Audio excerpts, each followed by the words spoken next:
Hi hello friends, ಎಲ್ಲರೂ ಹೇಗಿದ್ದೀರಾ? ಚೆನ್ನಾಗಿದ್ದೀರಾ? ಫ್ರೆಂಡ್ಸ್, ನಾನು ಇವತ್ತಿನ ವಿಡಿಯೋದಲ್ಲಿ ಹುಣಸೆ ಹಣ್ಣು ಹುಳಿ ಚಿತ್ರಾನ್ನ ಯಾವ ಥರ ಮಾಡೋದಂತ ಈ ವಿಡಿಯೋದಲ್ಲಿ ತೋರಿಸ್ತೀನಿ. ಫ್ರೆಂಡ್ಸ್, ಹುಣಸೆ ಹಣ್ಣು ಹುಳಿ ಚಿತ್ರಾನ್ನ ಮಾಡೋದಕ್ಕೆ ಹುಣಸೆ ಹಣ್ಣನ್ನು ಈ ಥರ ನೆನೆಸಿಟ್ಕೊಂಡು ಹುಣಸೆ ಹುಳಿ ಮಾಡಿಟ್ಕೋಬೇಕು. ಫ್ರೆಂಡ್ಸ್, ಮಾಡಿಟ್ಕೊಂಡು ನಂತರ ಇದಕ್ಕೆ ಬೇಕಾದ ಪದಾರ್ಥಗಳು: ಶೇಂಗಾ, ಕಡಲೆ ಬೀಜ, ಉದ್ದು, ಸಾಸಿವೆ, ಜೀರಿಗೆ, ಉಪ್ಪು, ಅರಿಶಿಣ, ಕರಿಬೇವು ಮತ್ತು ಒಣಮೆಣಸಿನಕಾಯಿ. ಮತ್ತು ಇದಕ್ಕೆ ಅನ್ನ, ವೈಟ್ ರೈಸ್ ತೊಗೋಬೇಕು. ಫ್ರೆಂಡ್ಸ್, ತೊಗೊಂಡು ಒಂದು ಕಡಾಯಿ ಇಟ್ಕೊಂಡು ಅದರಲ್ಲಿ ಎಣ್ಣೆ ಹಾಕ್ಕೋಬೇಕು. ಎಣ್ಣೆ ಹಾಕ್ಕೊಂಡು ನಂತರ ಸಾಸಿವೆ, ಜೀರಿಗೆ ಹಾಕ್ಕೋಬೇಕು. ಮತ್ತು ಉದ್ದಿನ ಬೇಳೆ ಹಾಕ್ಕೋಬೇಕು, ಕಡಲೆಬೇಳೆ ಕೂಡ ಹಾಕ್ಕೋಬೇಕು. ಫ್ರೆಂಡ್ಸ್, ನಂತರ ಶೇಂಗಾ ಬೀಜ ಹಾಕ್ಕೋಬೇಕು.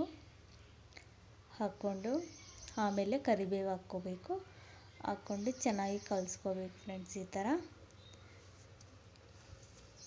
ನಂತರ ನಾವು ಒಣಮೆಣಸಿನ್ಕಾಯಿ ಹಾಕ್ಕೋಬೇಕು. ಫ್ರೆಂಡ್ಸ್, ಹಾಕ್ಕೊಂಡು ಕಲಿಸ್ಬೇಕು. ನಂತರ ಅರಿಶಿಣ ಪುಡಿ ಮತ್ತು ಉಪ್ಪು ಹಾಕ್ಕೋಬೇಕು. ಚೆನ್ನಾಗಿ ಕಲಿಸ್ಕೋಬೇಕು. ನಂತರ ಹುಣಸೆ ಹಣ್ಣು ಹುಳಿ ಮಾಡಿಟ್ಟಿದ್ವಲ್ಲ ಅದನ್ನು ಹಾಕ್ಕೋಬೇಕು. ಫ್ರೆಂಡ್ಸ್, ನಮಗೆ ಎಷ್ಟು ಹುಳಿ ಬೇಕು ನೋಡಿ ಅಷ್ಟು ಹಾಕ್ಕೋಬೇಕು. ಹಾಕ್ಕೊಂಡು ಒಂದೆರಡು ನಿಮಿಷ ಕುದ್ದ ನಂತರ ರೈಸ್ ತಗೊಂಡು ಹಾಕ್ಕೋಬೇಕು. ಫ್ರೆಂಡ್ಸ್, ಇದರಲ್ಲಿ ರೈಸ್ ಹಾಕ್ಕೊಂಡು ಚೆನ್ನಾಗಿ ಕಲಿಸ್ಬೇಕು.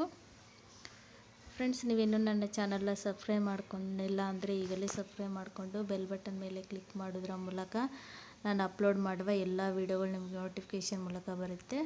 ಫ್ರೆಂಡ್ಸ್, ಹುಣಸೆ ಹಣ್ಣು ಹುಳಿ ಚಿತ್ರಾನ್ನ ರೆಡಿಯಾಗಿದೆ. ಯಾವ ಥರ ಮಾಡೋದಂತ ನೋಡಿದ್ರಲ್ಲ ಫ್ರೆಂಡ್ಸ್. ನಿಮಗೆ ಈ ವಿಡಿಯೋ ಇಷ್ಟ ಆಗಿದ್ರೆ ಲೈಕ್ ಮಾಡಿ, ಶೇರ್ ಮಾಡಿ, ಕೆಳಗಡೆ ಕಮೆಂಟ್ ಮಾಡಿ. ಫ್ರೆಂಡ್ಸ್.